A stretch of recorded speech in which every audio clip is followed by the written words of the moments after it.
बुराई भले ही रावण की तरह क्यों ना हो, उसका अंत निश्चित है।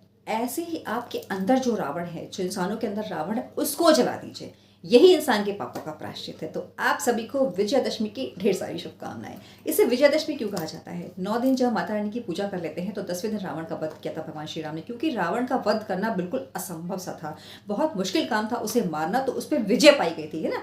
आज के दिन कहते हैं कि बुराई पे अच्छाई की जीत के रूप में दशहरे को मनाया जाता है, इसीलिए रावण हर साल जलाया जाता है। लेकिन एक क्वेश्चन मेरे मन में हमेशा आता है कि हर साल रावण जलाया जाता है, फिर भी दुनिया से पाप कम नहीं होता, फिर भी हम कहते हैं कि सब कुछ वैसा ही है और हर साल रावण को आप जलाते हैं।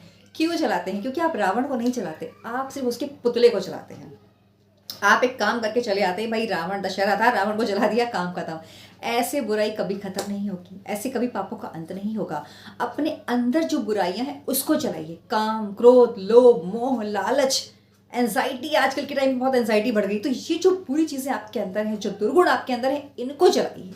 इनको जब आप जला देंगे तब रावण का अंत होगा और तब हम एक सतयुग की शुरुआत कर पाएंगे।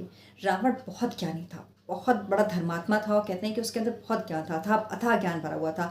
उसका एक सिद्धांत था कि जब मैंने एक बार कमिटमेंट कर दी तो फिर मैं अपने आप की भी नहीं सुनता। मैं मॉडर्न लैंग्वेज में बात कर रही हूँ, लेकिन उसकी बात थी। तो उसका जो अंत हुआ था वो इसलिए हुआ था, सिर्फ क्रोध और अहंकार की दो चीज़ें उसके आगे थी कि उसने झुकना नहीं जाना था। लेकिन अंत में झुक के उसने क्या बोला?